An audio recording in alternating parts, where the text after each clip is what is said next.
Et que nous en avons au bureau où Eric vont être ici. Donc si vous voulez acheter un exemplaire de son avis, ça sera ici avec Eric. Voilà. Sur ce, je vais demander à Romy de présenter, d'avoir quelques petits mots de présentation pour Dany. La Ferrière. Voilà.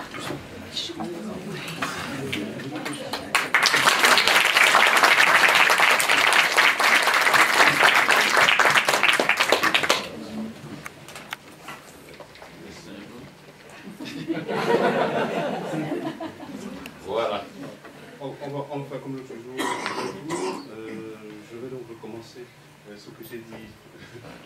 Dany a bien voulu venir présenter son œuvre aux étudiants de mon cours.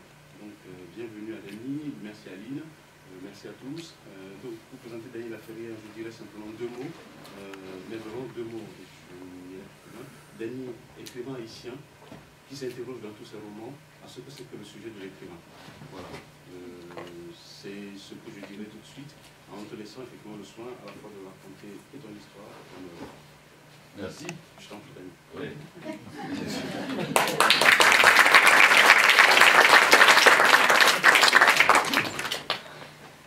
Voilà, c'est une partie d'un livre, c'est un tiers. Je ne vais pas tout vous lire non plus. Et ce qui était présent l'année dernière, parce qu'il y a des gens qui étaient là, peut-être 3 ou 4. Donc, ça va être une série de 3 conférences. Donc, je vais quand même refaire la première, une sorte de vue d'ensemble, à la fois de mon travail d'écrivain, de mon parcours, mais tout cela est imbriqué avec un grand projet qui est celui de dessiner le portrait d'un Haïtien et dans cette fin du XXe siècle, au début du XXIe siècle, avec les péripéties politiques, littéraires, économiques. C'est une fausse autobiographie. Je parle beaucoup de moi-même, avec peut-être 90% des détails vrais, mais en fait tout est faux, actuellement. Nous savons très bien que si on veut mentir, il faut dire beaucoup la vérité, si on ne veut pas se faire prendre. Et le seul mensonge qui compte, c'est quand le but n'est pas dans la direction de la vérité des faits. Donc c'est ça un peu mon travail d'écrivain. Et l'idée, ce n'est pas une autofiction, donc il n'y a pas d'introspection assez, je n'aime pas réfléchir. Ce n'est pas une autobiographie, et c'est une autobiographie de mes émotions. Et parce que je trouve que les émotions fixent mieux l'époque que les faits. Les faits passent, la mémoire oublie les faits, et les émotions restent parce qu'elles s'approchent au sens. D'où les titres de mes livres sont toujours dans... C'était un bouquet de sens d'ailleurs, mes premiers livres. L'odeur du café, vous voyez, la chair du maître, le cri des oiseaux fous, le goût des jeunes filles. Donc c'était quelque chose sur les sens. Parce que mes maîtres étaient des peintres haïtiens, des peintres primitifs, dits primitifs. Et ils ont dit que c'était des peintres primitifs, c'était une vision, disons, c'était d'un Américain qui était venu en Haïti, qui avait beaucoup aidé pour la peinture, mais qui avait sa vision très, je vais dire, très traditionnelle de la peinture, avec une sorte de perspective de fond, un peu la peinture magnifique par ailleurs de De Chirico, où la personne qui regarde la toile a l'impression d'être invité à pénétrer dans l'univers de la peinture. Il y a même des films où l'on voit des personnages rentrer dans une peinture et se perdre. Donc la perspective se trouvant au fond du tableau, c'est une peinture invitante. Et c'est un monde qu'on vous demande de visiter. Alors que la peinture dite primitive, qui n'est pas primitive du tout, comme il s'appelait Dewitt Peters, il cherchait la perspective, le point de fuite, il ne l'a pas vu, donc il a dit que c'est une peinture primitive parce que tous les personnages, souvent, donnent l'impression d'être au premier plan. On dirait qu'ils sont tous au bord du tableau et qu'ils veulent nous dire quelque chose. Mais ça ne lui était jamais venu à l'idée qu'il y avait un point de fuite. Ça se trouvait dans le plexus de celui qui regarde. Au fait, la peinture ne vous invite pas haïtienne à visiter l'univers qu'il vous présente, mais plutôt, elle veut vous visiter, elle vous pénètre. D'où cette impression de monde envahissant. C'est un monde qui vous envahit, on fait un pas en arrière quand on regarde cette peinture, alors que quand on regarde certaines toiles plus classiques, on fait un mouvement en avant. J'ai toujours, c'est mon esthétique, en fait, c'est mon rêve. C'est-à-dire d'écrire comme ces peintres-là, de vouloir pénétrer l'autre, l'envahir et annihiler son sens critique. Et pour cela, il faut utiliser les sens. Le goût, l'ouïe, l'odorat, il faut l'entourer de choses et qui fait à un moment donné, il oublie son sens critique et il est obligé d'accepter l'univers qu'on lui présente, c'est-à-dire il devient, ce vieux rêve de tous les temps, un lecteur. Un lecteur, parce qu'il n'y a presque plus de lecteurs, et pas parce que les gens ne lisent pas, mais c'est la manière dont on lit qui fait qu'on n'est plus. Dernièrement, j'ai rencontré quelqu'un qui m'a dit « Ah, j'ai commencé votre livre, et c'était bon. » Et il m'a dit « Ah, c'est difficile au début. » Et puis après, je pense à la page 20, j'ai commencé à rentrer, mais après c'est difficile. J'ai dit, madame, cette chose-là que vous m'expliquez là, ça s'appelle la lecture. Moi, je ne vous raconte pas mes problèmes d'écriture. Quand j'écris, je ne vous dis pas, ah ben la page 23, oh là là. Je ne mets pas l'étiquette sur le cadeau. Donc c'est ça, c'est-à-dire on a oublié ce que c'était la lecture. On nous raconte maintenant, quand on regarde sur les blogs, les gens racontent uniquement leurs problèmes de lecture, oubliant que c'est ça précisément la lecture. On ne lit pas forcément parce qu'on sait déjà. Donc alors, c'est un peu cela mon univers. Il y a cette vision de la peinture, c'est-à-dire des images incessantes qui arrivent en trombe sur le lecteur, comme si tous les personnages se mettaient au premier plan. Et puis tout est dans les sens. Et puis il y a à l'intérieur même une sorte de lecture, d'une histoire de la lecture. Parce que je suis un peu comme, en fait j'allais dire mon maître, je ne me place pas si haut pour être un de ses disciples, je suis un peu comme Borges, et qui est... J'écris parce que j'aime lire, parce que je suis un lecteur. Je suis un lecteur qui écrit. C'est un peu cela. Dans mes livres, il y a plein de livres. Il y a plus de livres dans mes livres que de livres que j'ai écrits, bien sûr. Et donc j'écris parce que j'aime parler des livres, et ce qui est intéressant, j'aime mélanger l'univers des livres avec l'univers de cette réalité-là. Pour moi, un livre n'est pas un objet, un peu comme on vous dit généralement dans certaines familles, on le prend comme un objet abstrait, quelque chose qui n'a rien à voir avec la vie. Pour moi, c'est la vie elle-même. C'est vibrant, on peut y rentrer et sortir, et donc pour moi c'est la vie elle-même. Alors, je vais faire ce petit parcours rapide avec ces livres que j'ai choisis en partant comme ça, et pour voir un peu, les livres ne sont pas publiés comme je vais les lire, mais ils se présentent comme ça de manière assez linéaire. Donc, vous savez, la plupart des gens, pas tout le monde, nous commençons notre vie par notre enfance. Et donc je vais commencer la mienne là. Et la mienne a commencé dans une petite ville qui s'appelle Petit Goâve, et où je me suis retrouvé parce que mon père est parti en exil très tôt. Je ne pouvais pas rester à Port-au-Prince, j'aurais pu être en danger. J'étais enfant, mais Duvalier ne fait pas la différence entre les adultes et les enfants. Et donc j'étais en danger. Alors je suis allé dans cette petite ville et trouvé ma grand-mère. Et bien voilà, et c'était parti. Et toute l'histoire, tous les livres que j'ai écrits partent de cette petite scène qui se passe dans une petite ville de province où une grand-mère est assise sur une galerie avec à ses pieds une cafetière. Et d'où ce livre s'appelle L'odeur du café. C'est cette odeur qui est là, est partie. C'est comme la cafetière, on dirait un truc de génie. Et le génie qui sort. Et bien c'est ça, ma grand-mère pensait que le paradis était une immense cafetière.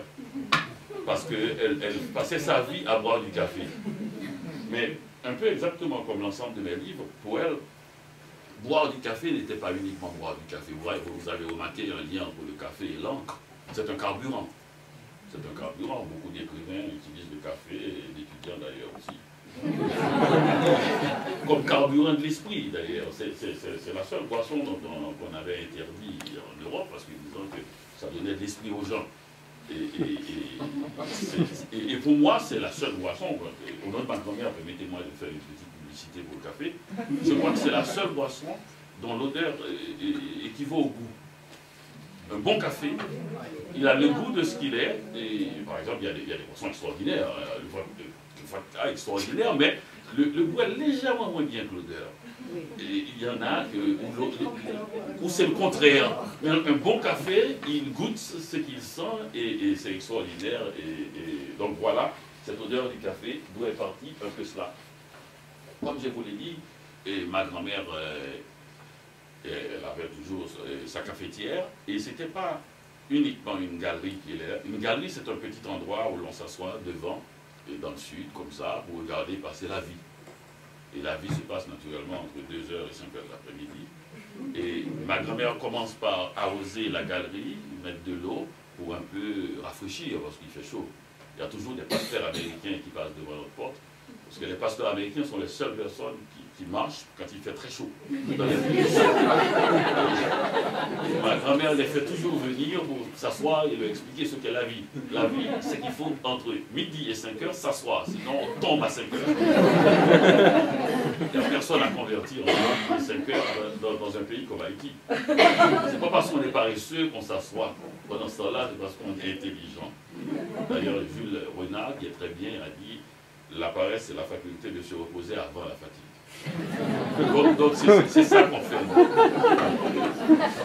Alors ma grand-mère, et pendant cette petite galerie, il faut l'imaginer comme le centre de Petit Goâve et peut-être de l'univers. Le café, c'est quelque chose qu'on peut partager. C'est quelque chose... parce que nous, les humains, nous avons beaucoup cherché des choses à partager. Et nous sommes arrivés au début du 21e siècle avec 3 ou 4 choses, pas plus. Hein.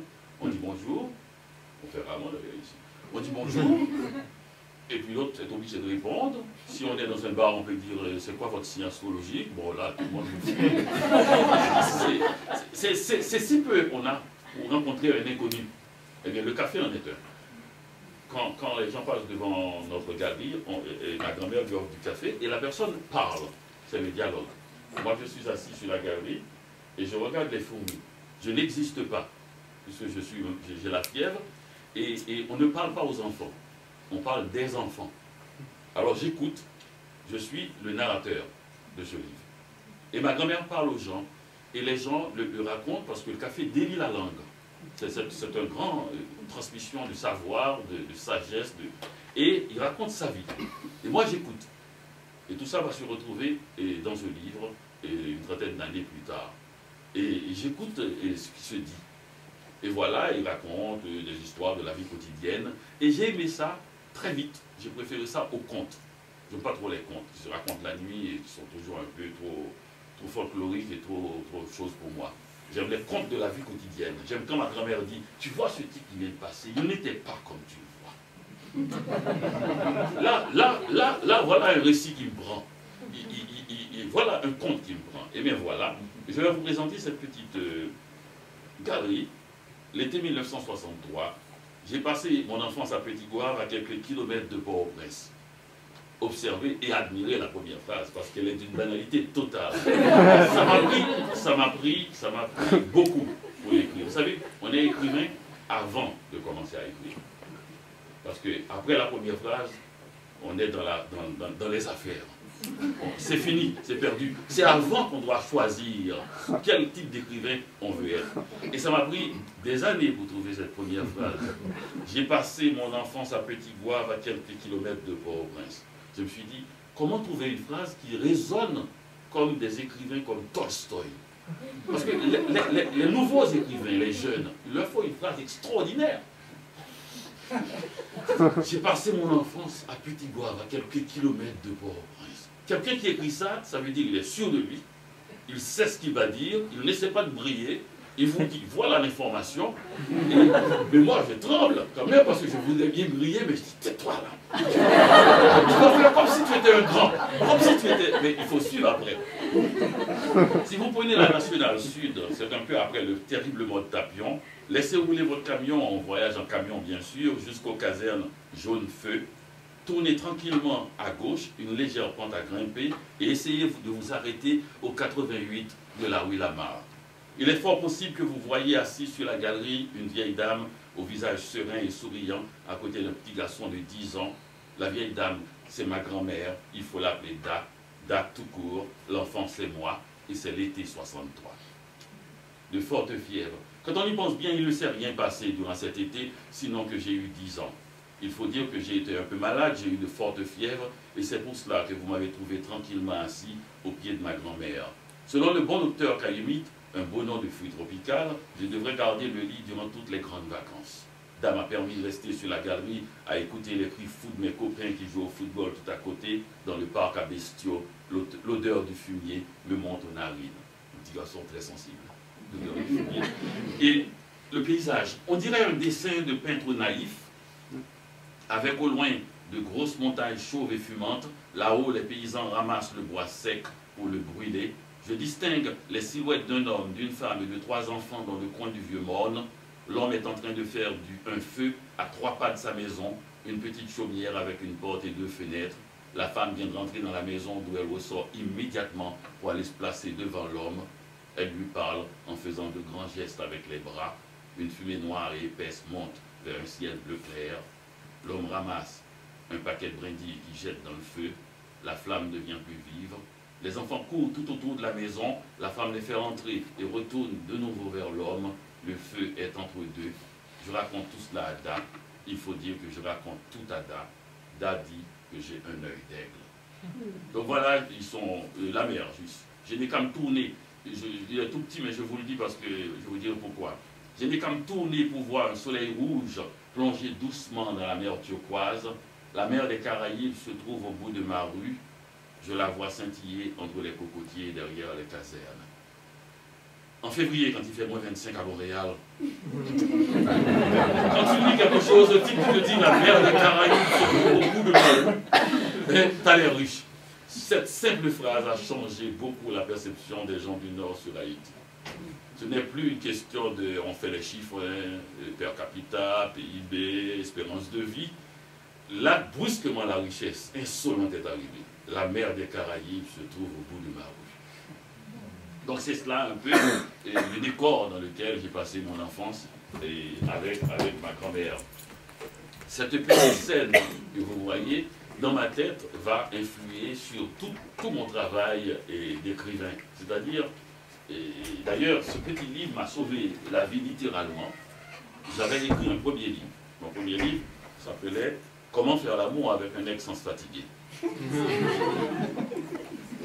Tu es dans un pays que tu ne connais pas, ta maman n'est pas là avec toi, donc ça veut dire que tu peux dire n'importe quel gros mot. Oui, c'est pour ça que les exilés font des livres intéressants. La maman n'est pas là. C'est très important, cette singularité où la solitude croise presque des choses beaucoup plus graves, l'intimité même. Donc c'est très important cette idée d'être seul. Il y a une grande tristesse, mais tu peux dire des choses que tu n'aurais pas dit si ta maman pouvait être dans la même ville que toi. Et surtout moi j'ai dormi dans le même lit que ma mère juste la veille de mon départ, à 23 ans. Et pour vous dire.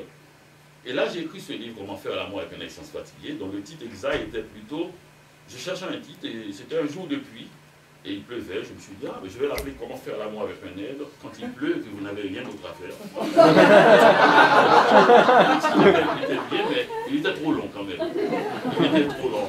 Bon, en grand format c'est bien, mais en livre de poche, tu vois, il prend tout là. Il n'y a pas de place pour mettre les bandeaux de prix. Il n'y a plus de place. Alors, le livre a eu un succès énorme. Et à un moment donné, vous savez, le succès, c'est pas très facile avec un premier livre. Vous avez l'impression d'abord que vous ne pouvez pas en faire un autre, et précisément, vous ne savez pas qu'il ne fallait pas en faire un autre comme ça. Parce que précisément, quand vous allez multiplier les livres qui se ressemblent, et puis j'ai quitté Montréal pour aller à Miami, et je me suis dit, j'avais envie de revoir ma grand-mère. Et je crois que l'écriture, une des choses qu'elle nous donne, c'est la possibilité de faire revivre des choses, ou de faire, ou d'ajouter. L'écriture s'ajoute à notre vie. C'est une vie qui s'ajoute à notre vie. Dans ce premier roman, d'ailleurs, Comment faire l'amour avec un ex sans se fatiguer, je vivais pauvre, j'étais seul, donc le livre est plein de filles. Je n'avais pas d'argent, le livre est plein de vin. Et je ne mangeais pas de fruits, le livre est plein de fruits. C'est ça la littérature, ça vous permet d'ajouter une vie. C'est une vie supplémentaire, cette vie d'écrivain aussi. Bon, il faut la faire dans les règles de l'art. Et d'ailleurs, je l'ai écrit dans le journal d'un écrivain en pyjama. Si vous créez un univers qui semble un peu restreint, vous n'allez pas faire des dépenses folles d'ailleurs. Les jeunes écrivains, j'ai dit dans ce livre qu'on devrait prendre toutes les dépenses qu'ils ont fait dans un livre et leur faire payer les taxes. Pour leur apprendre le prix des choses. Il y en a qui n'ont pas l'air de savoir. Un livre, c'est un univers, il est cohérent, il faut savoir le prix des choses. Et pour moi, les gens qui disent des choses très très brutales sur les livres, ce sont les meilleurs critiques. Quand j'ai écrit mon premier livre, je l'ai envoyé à ma mère. Et elle m'a envoyé une lettre très longue. Ma mère m'écrivait toujours 2 lettres. Une lettre très mystique où elle dit que Jésus est mon meilleur ami. Et les autres, si on les connaît, ils peuvent vous trahir n'importe quand. Ce sont des serpents qu'on réchauffe dans son sein. Mais lui, il ne vous trahira pas. Et une autre lettre pratique. Hein, c'est quand même une mère. Elle me dit toujours la même chose. Tu vois, il faut aller chez le coiffeur chaque 15 jours, manger des carottes pour les yeux. Et elle a lu le livre. Et puis, moi, naturellement, en bon fils, j'ai cru, oui, je fais tout ça. Et puis, il n'y avait pas ça. Elle m'a écrit pour dire, tu n'as pas mangé de carottes dans tout le livre, tu n'es pas allé chez le coiffeur, tu n'as pas fait la lessive, tu n'es même pas allé à la buanderie pour faire la lessive. Pendant tout l'été, elle a fait toute une liste de choses comme ça. Et je me suis dit, ben voilà, la critique que j'aurais aimé avoir avant de lire, mon éditeur, je l'aurais renvoyé. Remplacé par ma mère. Elle a posé des bonnes questions. Si j'avais tous ces détails-là, mon livre aurait été légèrement moins abstrait. Parce qu'elle a vu les choses de la vie. Elle pose des questions brutales. J'aime les gens qui disent, moi je ne sais pas lire, j'aime pas lire. Et puis qui vous regardent et qui disent, moi, et ils tombent souvent sur les choses les plus précises parce qu'ils cherchent la vie. Ils croient dans les livres.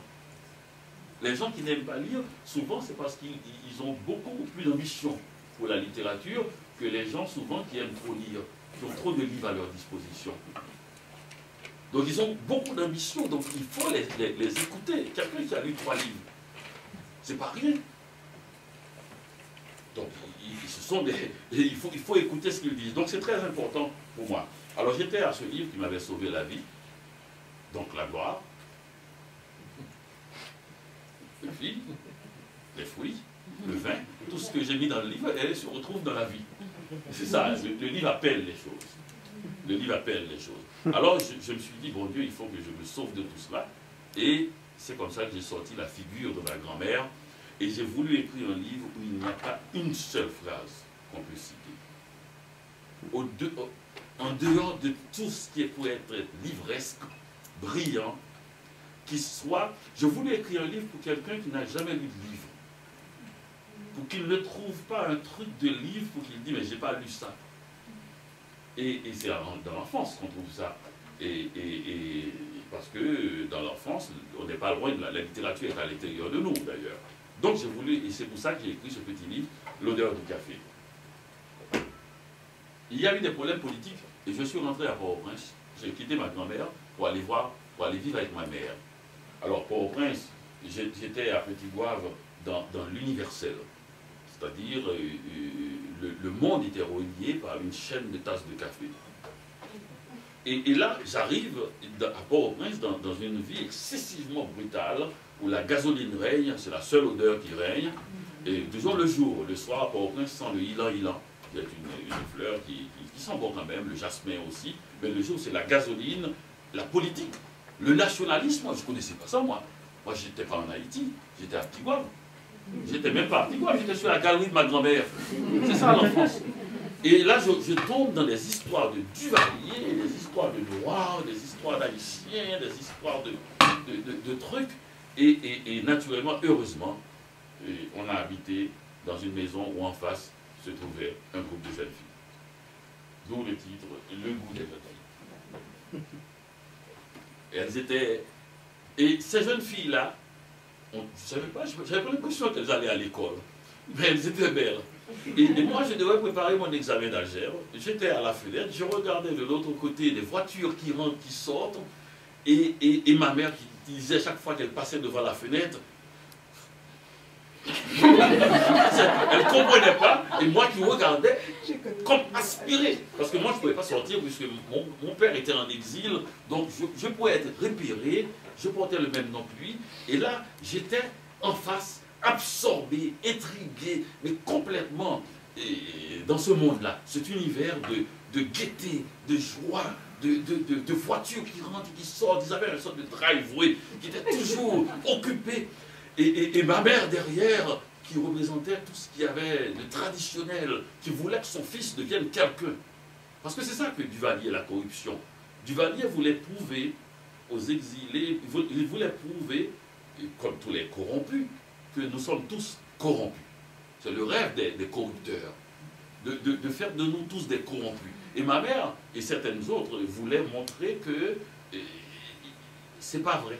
Même au cœur même de la corruption, on peut élever des enfants, leur donner un sens de la vie. Duvalier n'allait pas gagner cette bataille. Donc, bataille de titans. Duvalier, ma mère, ils ne se battent pas. Et moi je n'avais pas du tout. Moi je voulais une fille, moi. Moi, je n'étais pas du tout dans cette bataille-là. Et voilà l'affaire, je rejoins cette fille-là. Et ce que je découvre très vite, je n'ai pas dit à ma mère, que cette fille-là était plus intéressante que tout ce que je connaissais. Et qu'en fait, elles étaient la modernité. Et d'ailleurs, c'est ce que je vais découvrir, et c'est ce que je raconte dans ce livre. Le goût des jeunes filles, ce n'est pas le goût de vieux briscards pour les jeunes filles, c'est le goût des jeunes filles pour la vie. Et elles étaient les premières à sortir dehors, à affronter la dictature sous un mode de séduction et de sexe, et elles allaient faire quelque chose d'extrêmement intéressant. Vous savez, même en pleine dictature, la vraie opposition, c'est les idées rétrogrades et les idées modernes, entre guillemets. C'est-à-dire, la vraie opposition, c'est toujours les vieux, le vieux d'esprit, et quelqu'un qui est ouvert, qui est dynamique. Et ça se trouve et chez les opposants et chez les dictateurs. Moi, je me souviens, je regardais, j'ai dit, bon Dieu, il y en a que je n'aimerais même pas qui remplacent Duvalier après. Ceux qui étaient les plus opposés à Duvalier ne valaient pas tripette non plus. Ils avaient uniquement le discours du bien. Mais à part ça, mais c'est des cons finis. C'est pas parce que le type il veut faire du bien qu'il peut se permettre d'être con à ce point-là. Donc, j'avais cette jeune fille-là qui allait danser seule devant les groupes musicaux et qui jouait uniquement à l'époque des slow, des musiques lentes et langoureuses. Et c'est cette musique lente et langoureuse qui nous permettait de faire ce qu'on appelait à l'époque la baisse verticale. Parce que pour après c'est une ville surpeuplée, on n'a pas de place. On fait ça comme on peut. Et donc on se tenait, c'est quelque chose d'effrayant à l'époque. Hein. On appelle ça la grande noirceur, comme au Québec. Ça veut dire la grande noirceur pour nous. Vous arrivez, vous entendez la musique, et puis vous entrez, vous ne voyez personne. Tiens, donc tu dois connaître ça. Vous voyez personne parce que c'est l'obscurité totale. Mais vous entendez des mouvements. Et puis après, vos yeux distinguent des couples en train de danser et tout ça. Et donc, ça veut dire que la sexualité qui est réprimée, non pas par le gouvernement, comme on dit, mais par la surpopulation. Ce qui crée un sentiment, un univers d'hommes tendus et de femmes énervées le jour. Vous voyez, le problème n'était même pas seulement Duvalier, cette tension constante dans la société, c'est que Port-au-Prince était construit pour 400 000 personnes et nous étions 1,5 million. Si ma tante Raymonde, qui avait son mari à la maison, on était 16, si ma tante Raymonde voulait faire l'amour un dimanche après-midi avec son mari, ce qui est presque acceptable, il fallait qu'elle envoie tout le monde au cinéma. C'est le salaire d'un mois. Donc elle fait ça 3 fois dans l'année.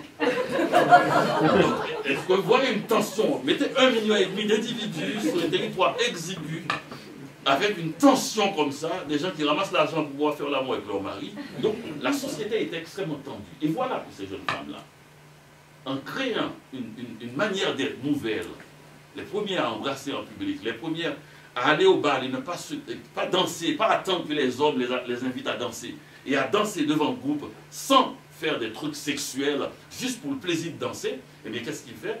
elles ont éliminé toute la musique d'avant, qui était langoureuse, qui a été remplacée par de petits groupes à la manière de Beatles et de Rolling Stones, et qui allaient entrer sur la scène, les avec des noms bizarres, Choupa Choupa, Tabou Combo, et qui allaient rentrer, qui étaient composés de 5-6 personnes, et qui étaient dans la musique. Vous savez, tout le monde le sait, c'est les danseurs qui créent la musique.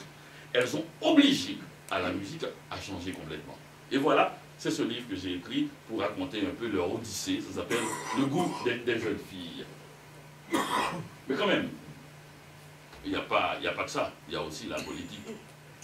Il y a aussi la politique. Et j'ai voulu quand même faire le portrait de cette époque-là, de la politique haïtienne, des années de Duvalier, parce que je suis comme un enfant de Duvalier, je suis né en 53, il est arrivé au pouvoir en 57. Et ils sont partis en 86. Donc il y a quelque chose comme ça, il y a des sociétés comme ça où on a vécu sous une chape de plomb, littéralement. Et j'ai voulu raconter cette odyssée dans un livre j'ai mis toute la dictature du Duvalier dans une seule nuit. Le livre dure une nuit. Et je raconte un peu cette dernière nuit avant de quitter Haïti, où, puisque j'ai un ami qui a été tué, et on a dit à ma mère que j'étais le prochain sur la liste. Alors il fallait absolument que je quitte, mais sans dire à mes amis, ça pourrait les mettre en danger. Donc, dans cette nuit-là, c'est une sorte de cérémonie des adieux, où je leur fais adieu, mais sans leur dire que je pars, en disant, bon, ok, à demain, ou bien la semaine prochaine, on continue. Tu t'imagines l'impression qu'on a? Non seulement on trahit, mais en plus, on trahit nos émotions. On ne peut même pas faire adieu. Donc ce livre raconte un peu cette nuit, cette longue nuit, et de la dictature. Et je vais vous lire, c'est un livre qui est fait d'ailleurs, il est chronométré. Il commence à midi, et il est chronométré avec des évocations aussi, et toutes sortes de choses, et il finit le lendemain matin, au moment où je prends l'avion, pour arriver à Montréal. Alors ce petit passage dira un peu le rapport, ma vie, c'est-à-dire ma mère, parce que tout le livre se passe dans une sorte de triangle entre mon père qui est en exil, moi qui circule dans la ville toute la nuit parce que je ne dois pas arrêter de marcher, sinon on peut me prendre. Et j'étais, le premier titre devait s'appeler Dans l'œil du cyclone. Vous savez, dans l'œil du cyclone, c'est un endroit où il ne se passe rien, sauf si vous faites un faux mouvement, vous tombez dans le cyclone. Il n'y a rien, mais n'importe quoi peut arriver n'importe quand. Il suffit que le cyclone bouge et que vous n'ayez pas bougé. Alors, il y a ma mère assise sur la galerie qui attend qu'on vienne me chercher, où elle est assise, où je l'ai vue dernièrement d'ailleurs. Il y a moi qui circule dans la ville et mon père en exil. C'est un triangle. L'affaire est que je ressemble beaucoup à mon père et parfois j'ai l'impression que ma mère éprouve certaines difficultés à faire la différence entre lui et moi. Je suis le portrait craché de mon père et pas uniquement sur le plan physique. Ma mère me l'a souvent répété d'ailleurs.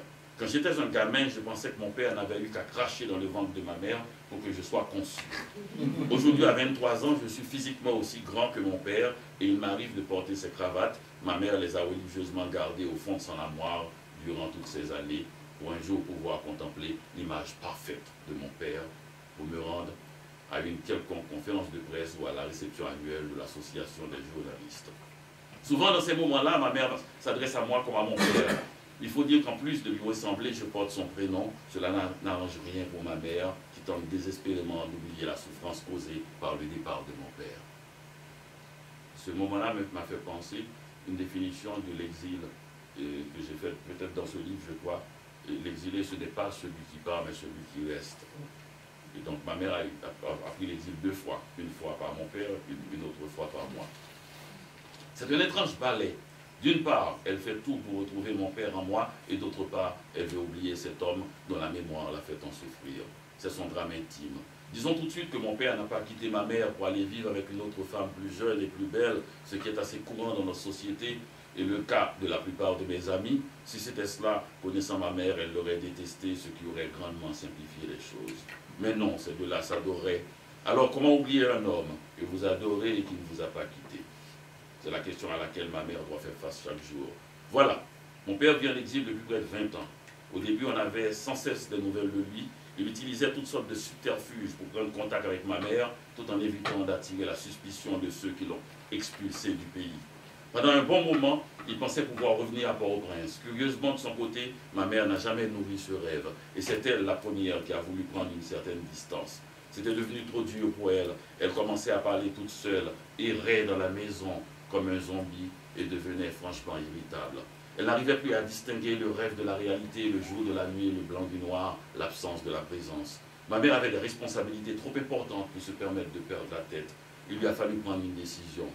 Comment faire quotidiennement avec un homme qu'on est sûr de ne plus jamais revoir de sa vie? L'exil est pire que la mort pour celui qui reste. L'exilé reste vivant, bien qu'il ne possède aucun poids physique dans le monde réel. Plus de corps, plus d'odeur, des traits de plus en plus vagues. Il s'efface doucement dans la mémoire des siens. Reste cette voix le dimanche soir vers 11 h. Ma mère ne pouvait rien contre ces appels dominicaux. Elle émergeait de ces conversations, si on peut appeler ainsi, ces longs moments de silence entrecoupés, de soupirs à peine audibles, où l'on se demande si l'autre est encore au bout du fil, en respirant fortement de la bouche, comme si elle avait refait surface après un long moment sous les eaux. Une noyade manquée, c'est tout ce que je peux trouver pour décrire ces conversations téléphoniques. Au début, on se raconte tout, j'imagine. Après quelques années, on n'a plus rien à se dire. On se contente d'analyser les moindres réflexions perçues dans la voix de l'autre. Curieusement, ma mère n'a jamais voulu me passer le téléphone, même au début, pour un simple babillage. J'avais 5 ans quand mon père est parti, prétextant chaque fois que mon père était en train de lui révéler quelque chose de très important. Je pleurais, je lui tirais la jupe, mais elle restait insensible à mes larmes, préférant, je le comprends maintenant, avancer seul dans les marécages de la folie douce.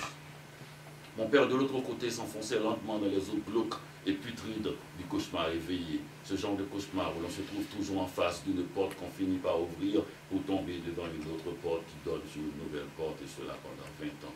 Voilà l'absence. Rien de concret, tout est toujours ambigu, jamais définitif. C'est ce que j'ai compris très tôt en voyant ma mère sortir complètement groggy de ces étranges conversations téléphoniques avec mon père. Le désir physique, sans possibilité d'étreindre l'être aimé, le palper, le sentir, le toucher, le corps absent, la chair trop vive, l'autre à jamais hors de portée. À partir de quel moment doit-on se résigner à ce fait impensable de ne plus jamais pouvoir serrer dans ses bras le corps de l'autre, le corps aimé?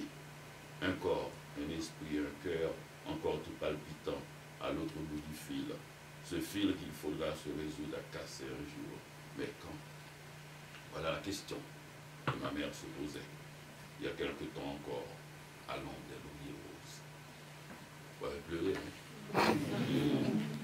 Et alors là, c'est le départ. Toute la nuit, je traverse toute la nuit avec cette femme qui pense à son homme sur la galerie. Et moi, je suis dans la ville à essayer d'éviter le cyclone. Et là, au tout dernier moment, parce qu'il y a les dieux aussi du vaudou dans ce livre, et il fait le départ. Les dieux du vaudou ne voyagent pas dans le nord. Ces dieux sont trop frileux. Je serai donc seul pour affronter ce nouveau monde, comme ça, du jour au lendemain, un univers avec ses codes, ses symboles, une nouvelle ville à connaître par cœur, sans guide, ni Dieu. Les dieux ne m'accompagneront pas. L'ancien monde ne pourra m'être d'aucun secours. Au contraire, il me faut oublier de mes dieux, tout de mes dieux, de mes monstres, de mes amis, de mes amours, de mes gloires passées, de mon éternel été, de mes fruits tropicaux, de mes cieux, de ma flore, de ma faune, de mes goûts, de mes appétits, de mes désirs, de tout ce qui a fait jusqu'à présent ma vie, si je veux continuer à vivre dans le présent chaud et non sombrer dans la nostalgie du passé. Ce présent que je vis encore, qui deviendra passé dans moins de 30 secondes, au moment où l'avion quittera le sol natal, et Montréal ne m'attend pas. C'est un clin d'œil à une des pièces les plus connues de Michel Tremblay. Et Montréal m'attend, c'est ça? Le même matin.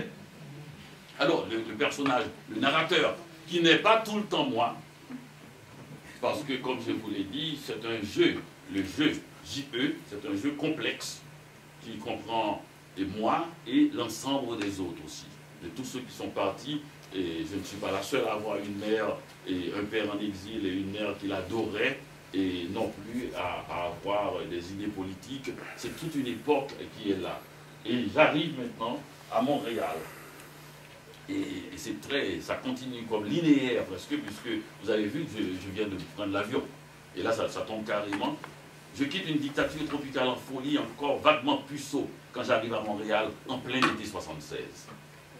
Alors j'arrive à Montréal, c'est éclatant, et je prends l'avion pour la première fois, et j'essaie de faire ce petit livre, c'est un livre de paresseux. Ce livre a 366 segments comme ça, parce que c'est une année bissextile, 1976, et j'ai voulu écrire un livre en me disant, si quelqu'un n'aime pas écrire, mais voudrait bien écrire, et comment il fait ça? Eh bien, j'ai fait 365 petits textes comme ça.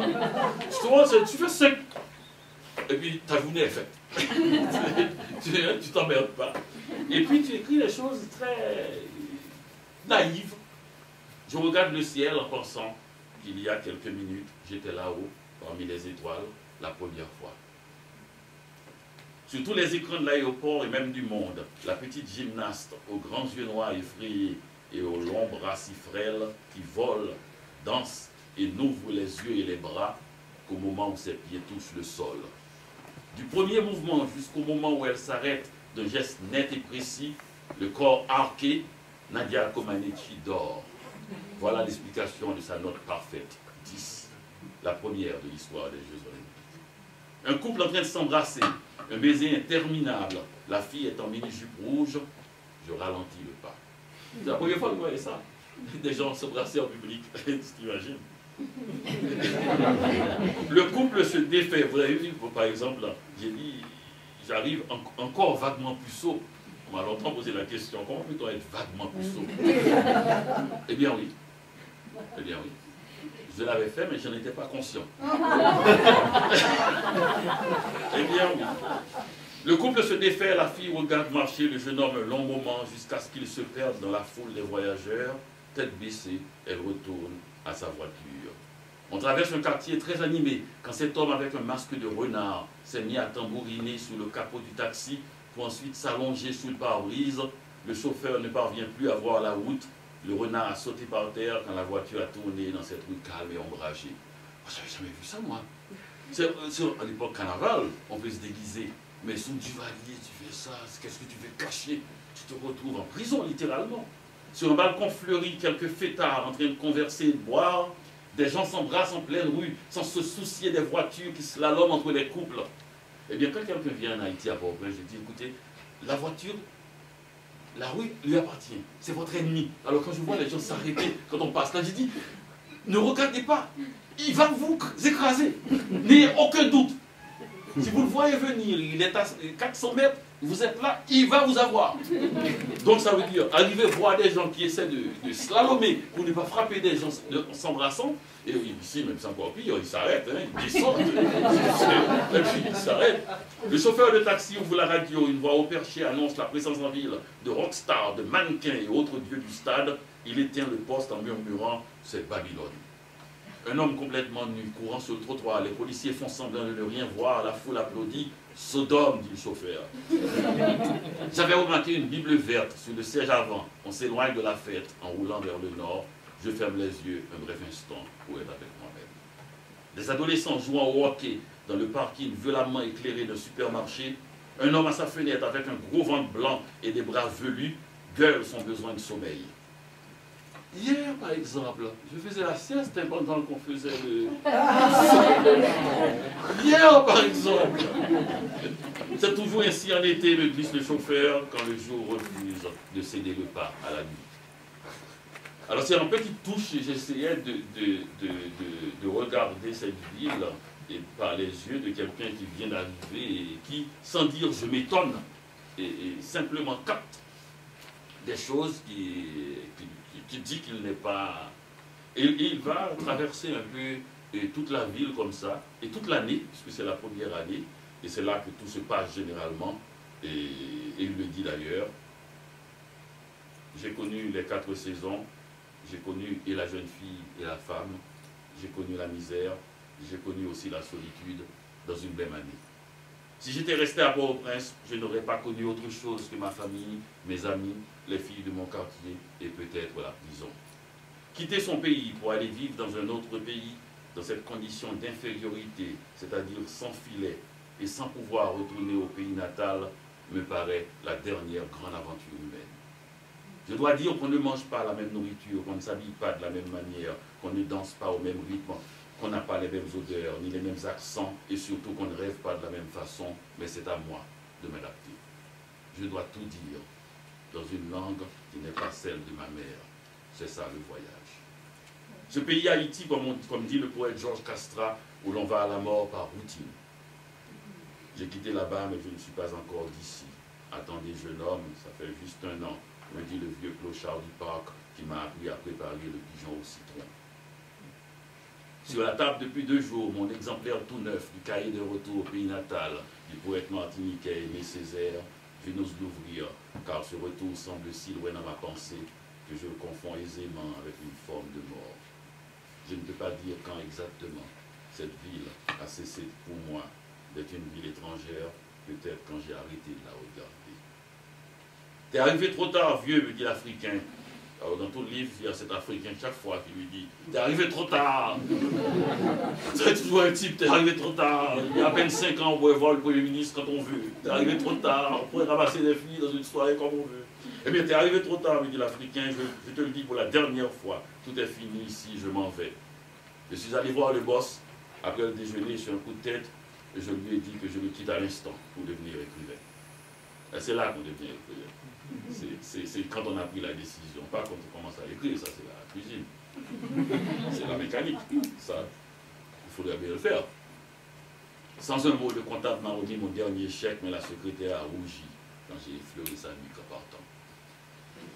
Dans la vitrine poussiéreuse de ce magasin sur la rue de Mont-Royal, une vieille machine à écrire, la Remington 22. C'est tout ce dont j'ai besoin pour le moment. Je dois me trouver une chambre en ville où il n'y aura que le lit, la table de cuisine et la machine à écrire. Je n'y amènerai personne. Je vais donc retourner au parc, traîner, regarder les filles, noter mes impressions et bien sûr, essayer d'autres recettes de pigeons. Alors c'est le jeune homme qui découvre cette nouvelle ville et ce livre qu'il va écrire, c'est comment faire l'amour avec un ex sans se fatiguer, et puis il va écrire d'autres livres, et les livres vont s'enfiler, et il va être pris dans ce piège jusqu'à ce qu'il les publie, à un moment donné, un livre qui s'appelle « Je suis fatigué », parce que j'en avais marre d'écrire, et j'avais vraiment pas, c'était pas dans mon idéal de vie de finir avec la bave là, sur une machine en train d'écrire. Je voulais être écrivain, c'est-à-dire être quelqu'un qui a écrit. Ça, un écrivain, quelqu'un qui a écrit et qui maintenant vit de ça. Tu vois, le voyage. Et parce que mon idéal, c'était que tu traverses un truc et puis tu entends quelqu'un, une fille dit « C'est lui l'écrivain ». C'est ça, c'est pour ça que je voulais être écrivain. Donc alors, il faut quand même, hein, parce que sinon ça va finir comme ces types qui font de la musculature pour se faire admirer des garçons ou des filles et qui après, ils trouvent ça tellement bon qu'ils ne sortent plus de la salle des machines. Il faut sortir à un moment donné, hein, quand les gars sont musclés. Donc si vous avez des questions. Oui? Oui, j'ai une petite question parce que tout au début, vous avez parlé des émotions en contraste avec les faits. Et je voudrais savoir, parce que moi je travaille beaucoup sur Nathalie Sarraute et son livre en français, les tropismes et les sensations. Est-ce que vous trouvez qu'il y a des émotions qui vont ensemble avec les sensations aussi? Les sensations. Ah, si les émotions et les sensations vont ensemble? Oui. Ah ben, j'espère. Non, mais il y a beaucoup de... Il n'y a pas seulement une émotion, un sentiment. Et dans le sens sentiment, dans la vie, il y a beaucoup d'essence. Ouais. Et oui, l'essence, oui. L'émotion, pour moi, naît d'essence. Beaucoup plus qu'une idée, une illumination. Ou d'une... Mon cœur va, mais il faut que tout le corps ressente la chose. Oui, pour moi, oui. Oui, tout à fait. Tout à fait. Merci. Oui. Oui. Vous avez dit qu'un livre, c'est la vie elle-même. Est-ce que vous pouvez expliquer cette idée un peu plus? Ah, pour moi, souvent, j'entends dire, mon opinion là-dessus n'est pas très intellectuelle, j'entends souvent dire les gens, tu vois, arrête de lire ou arrête d'écrire, va dans la vie, quoi. Il y a quelque chose, on a souvent divisé la littérature, l'écriture, la lecture avec la vie. Et il y a une vie à vivre, et puis il y a ce qu'on fait quand on est... C'est parce que ce sont des idées qui viennent des gens qui ne lisent pas beaucoup, parce qu'ils pensent qu'on est immobile, alors que c'est l'acte le plus... c'est la chose la plus mystérieuse qui soit. on est dans le métro, et puis les gens croient qu'on est dans le métro alors qu'on est sur la route de France avec D'Artagnan. Et on est très loin avec des gens qu'on ne connaît pas, mais qu'on reconnaît très rapidement, et ou bien encore, on est en train de prendre des positions politiques très fermes dans un essai. Enfin, c'est extraordinaire et c'est extrêmement vivant. Moi, je pense que c'est une vie surnuméraire. C'est une vie en plus même de la vie. Et alors qu'on présente toujours la lecture même comme quelque chose, comme le retrait de la vie. Moi, je pense que écrire, c'est ajouter de la vie à sa propre vie, et lire, c'est prendre la vie des autres même, c'est l'absorber. Je préfère même lire dans ce cas-là, on n'a même pas besoin de faire l'effort pour recevoir toute cette énergie qui a traversé les siècles. Non seulement ça, c'est une vie qui se prolonge en plus.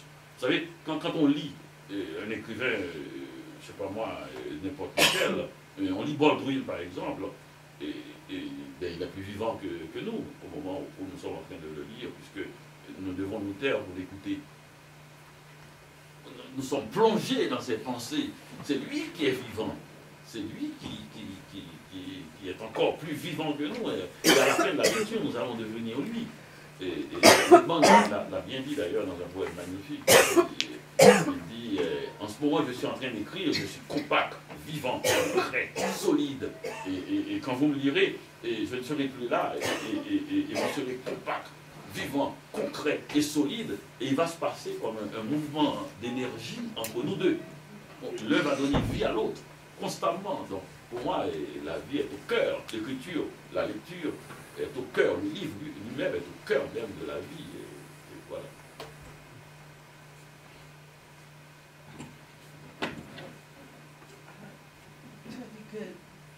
Que quand tu écris la vérité, mais quelque chose c'est le mensonge. Est-ce que tu as jamais senti la compulsion d'écrire un livre qui dit la vérité, la vérité d'Haïti, d'expliquer l'haïtien au monde?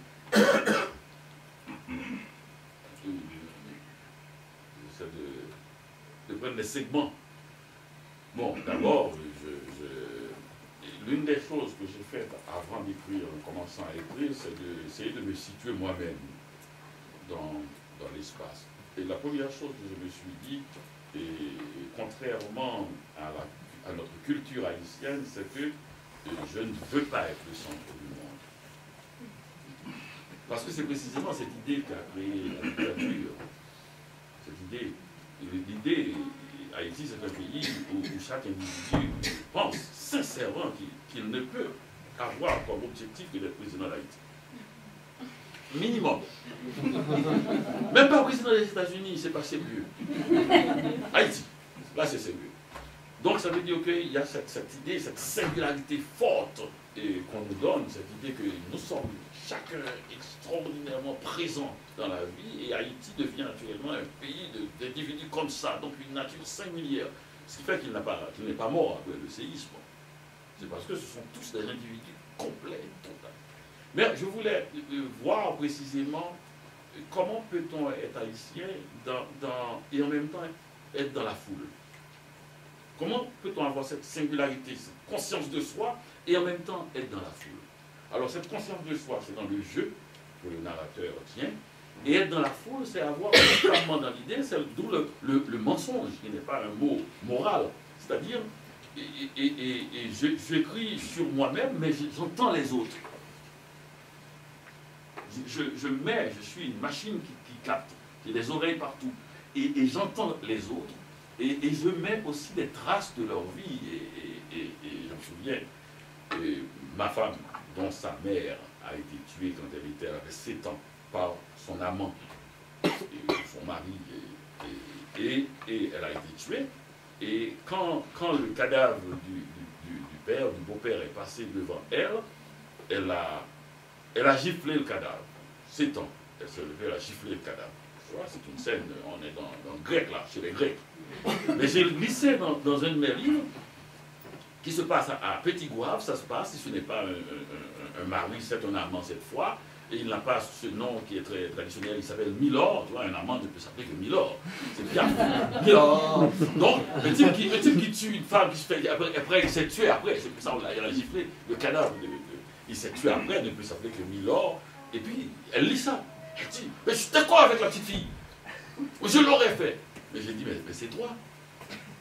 Elle n'arrivait pas à comprendre, parce que c'est ma lectrice privée, elle n'arrivait pas à comprendre qu'elle était dans le livre.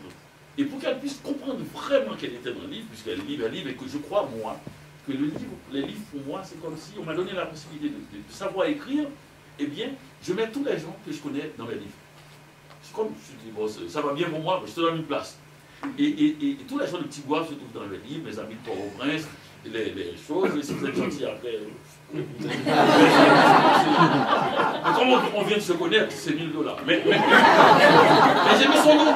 Alors, je m'appelle Joséphine. Mais il est mis comme ça dans le livre. Dans Pays sans chapeau, à un moment donné, il y a une foule de gens dans la voiture, dans un taxi, et quelqu'un a dit, mais j'ai limite de manière comme dans la peinture primitive, là, quelque chose. Quelqu'un a dit, mais c'est juste, et oui, elle a dit, mais c'est Georgette Père, et l'ami du docteur Samedi. Alors pourquoi j'ai mis l'ami du docteur Samedi? Parce que ma belle-mère est tellement une vraie lectrice qu'elle serait capable de ne pas croire que c'est elle, même si c'est son nom, Georgette Père, avec notre famille. Alors, mais quand j'ai mis l'ami du docteur Samedi, il n'y a personne qui parle comme ça dans la vie, dans le taxi, mais c'est Georgette Père, l'ami du docteur Samedi. Elle dit, mais c'est moi! J'ai dit, oui, c'est l'ami du docteur Samedi, c'est l'ami du docteur Samedi, parce qu'elle me parlait toujours du docteur Samedi. J'aime bien mettre les gens dans mes livres. Dans l'odeur du café, j'ai mis un type qui était dans ma ville et que je connaissais, et Carmelo. Il était gardien de but, extraordinaire. J'ai raconté le match. Comment Carmelo l'oiseau, il a vraiment volé comme un oiseau, mais j'ai mis tout son nom et tout. Et puis, je l'ai vu une fois, Petit Goave, il était rentré Montpellier ou quelque chose comme ça. Et puis, il m'a parlé comme ça. Et puis, je suis parti. Et puis un jour, je suis à Montréal, je suis en train de signer au Salon du Livre de Montréal. Je vois une jeune fille qui est assise, qui est debout, pas loin. Ça fait 1h30. J'ai personne devant moi, elle s'approche et elle me dit, écoutez, monsieur Laferrière, je viens à New York, je suis venu vous voir pour vous dire que mon père est mort. Et je dis, vous êtes la fille? Il dit, Carmelo l'oiseau. Vous savez, toute ma vie, chaque dimanche, après le repas, il nous lit le passage pour les citer. Et comme il était très très paralysé, il finit toujours par dire, vous voyez, j'étais quelqu'un. Il dit chaque dimanche, comme la Bible, il lit le passage et il dit, vous voyez, j'étais quelqu'un. La même phrase. Il m'a dit, c'est pour ça que je suis venu vous voir, pour vous dire que mon père est mort. C'est extraordinaire que comment la littérature. Quand on met des gens qui sont connus et qui cherchent à savoir si vous les avez bien mis, bien cités, c'est pas bon. Mais mettez des gens que personne n'a jamais mis dans un livre, vous allez voir comment ça va avoir de la vie. Et brusquement, ça va devenir une mythologie.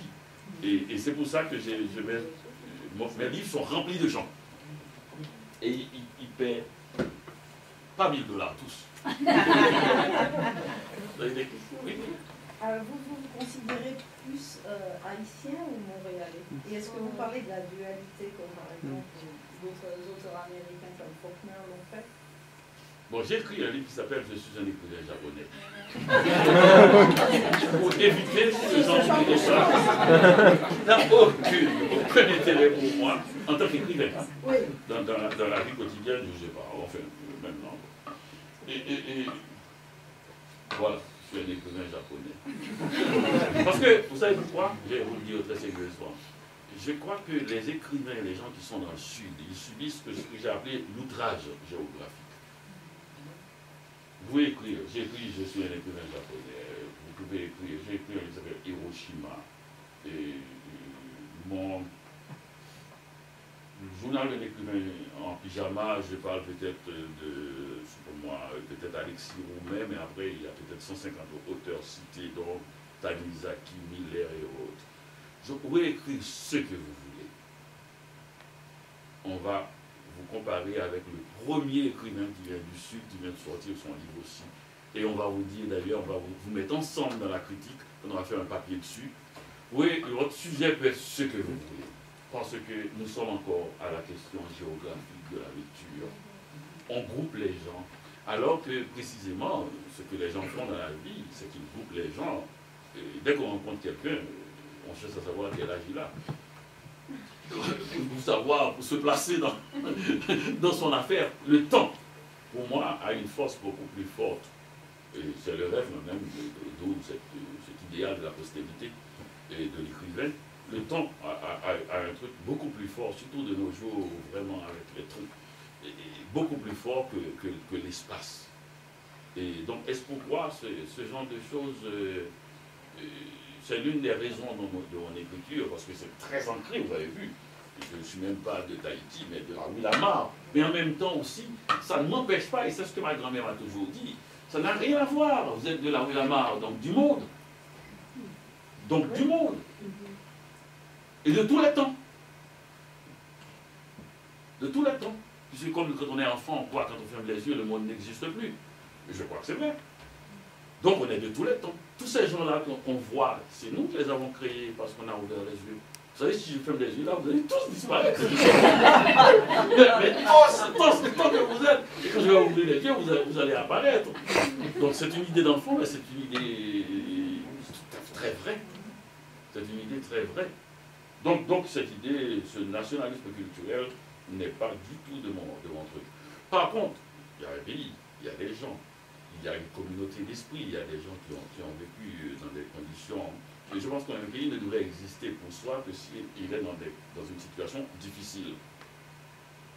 Donc c'est là qu'on voit les bons amis.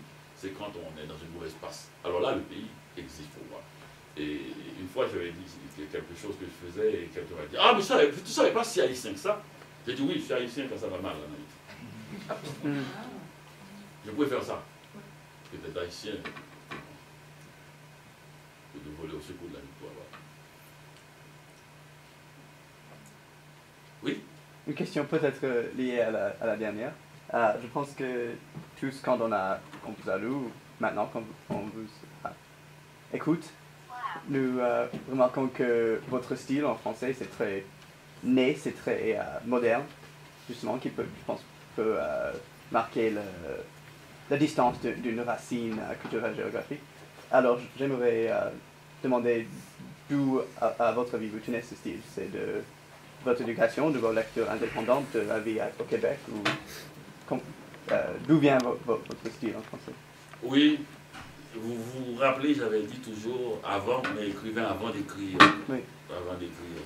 Et je me suis dit, il y a une petite phrase de Miller où il raconte, il dit une chose, parce que Miller est drôle, il est très bien, et ses amis l'adorent, mais dès qu'il écrit quelque chose, les gens dorment. Il dit, c'est pas possible, Miller, tu es trop bien pour écrire des choses comme ça. Et puis un jour, il raconte, il dit comme ça, il a mis le papier dans le tambour, il a commencé à taper, il s'est dit, mais pourquoi j'ai pas le droit de dire comme je ressens les choses? Et il a dit, et pour la première fois, j'ai entendu ma voix. Et depuis, il n'a pas cassé cette voix. Et donc, c'est ce lien avec sa voix. Et c'est le mot « ça ». Je me suis dit, parce que je viens d'une littérature très très sophistiquée, la littérature haïtienne. Et très 19e siècle, très sophistiqué, très balancé, je me suis dit. Mais le mot « ça », que j'ai connu au Québec, qui l'a employé dans une phrase 2 fois, qui est pour moi l'une des phrases philosophiques les plus définitives. Pour finir une conversation au Québec, quand on veut finir vraiment, on dit c'est ça qui est ça.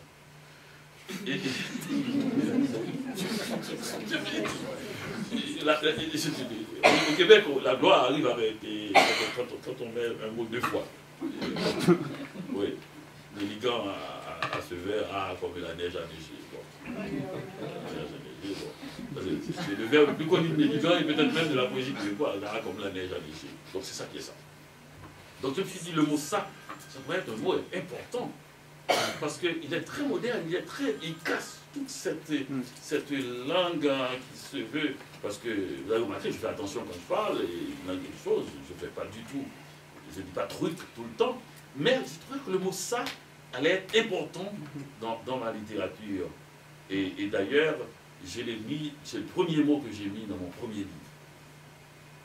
Ça fait la 5e fois que Booba met ce disque de Charlie Parker. Ça fait la 5e fois. C'est pas cela. Ce n'est pas il était une fois. Ça fait la 5e fois. Et ce mot-là, c'est toujours l'obsession de s'infiltrer dans la tête de l'autre, de celui qui lit. Quand vous dites ça fait la 5e fois, le lecteur arrive en prenant le train en marche. Il se dit, mais il y a eu 4 fois et j'étais pas là. Ça fait la 5e fois. Ça ne fait pas du tout description du paysage au début du roman où tu vas parcourir, planter le décor et tout ça. Ça fait la 5e fois que Booba met ce disque de Charlie Parker. On a envie de connaître un titre pareil. Ça fait la 5e fois que Booba met ce disque de Charlie Parker. Et on a envie aussi de savoir c'est qui est l'ami de Booba et qui l'observe comme ça. Brusquement, on est devant quelqu'un qui observe quelqu'un et qui semble amusé et par cette personne-là. Ça fait la 5e fois que Booba met ce disque de Charlie Parker. Vous voyez, je l'ai répété plusieurs fois parce que c'est ce qu'on fait quand on écrit une première phrase. Il faut la répéter parce que c'est la tête. Si elle passe, tout le livre passera. Ça fait la 5e fois. Ah, j'étais tellement content. Hein. Ça fait la 5e fois que Booba. Ça n'avait pas commencé par la voiture, descendait la route, et l'appui, les puis perlèrent sur la vitre. Non, ça fait la 5e fois. Voilà, je l'ai dit 10 fois. Ça va. Donc cette langue, je l'ai cherchée aussi. Et je voulais savoir s'il était possible d'écrire un français et qui donnait l'impression que je n'étais pas un nouveau riche.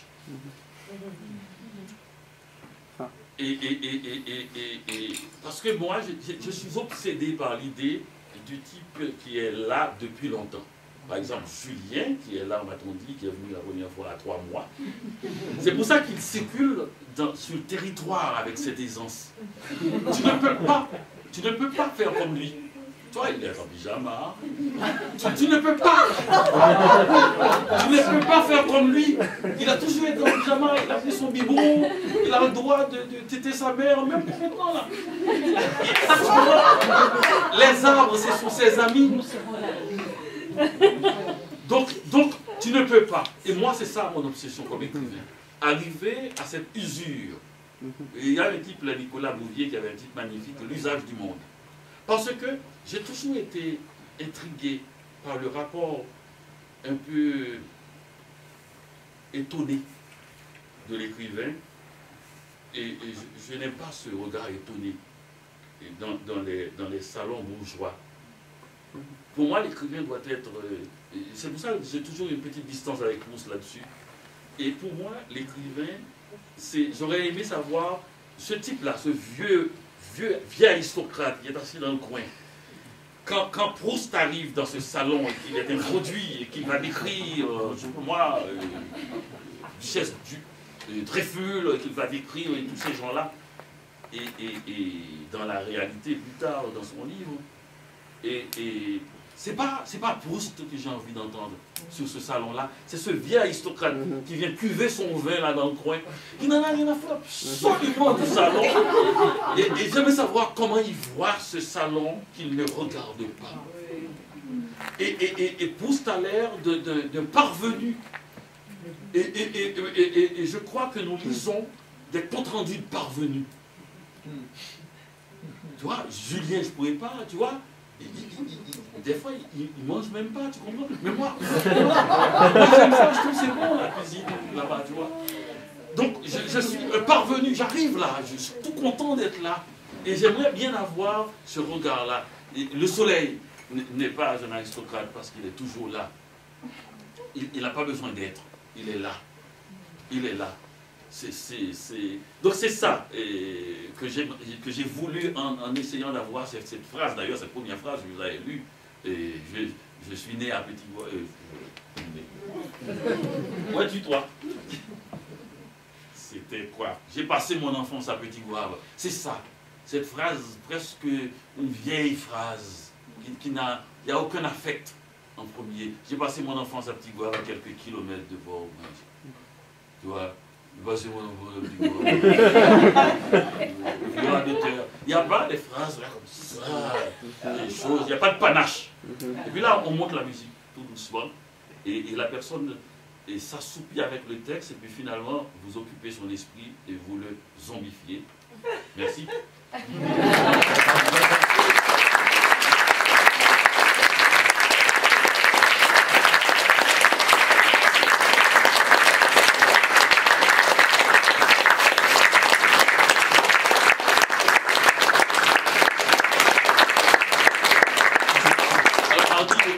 Sur la route parce que il y a d'autres livres. Je ne les ai pas tous écrits. Mais je les ai tous signés.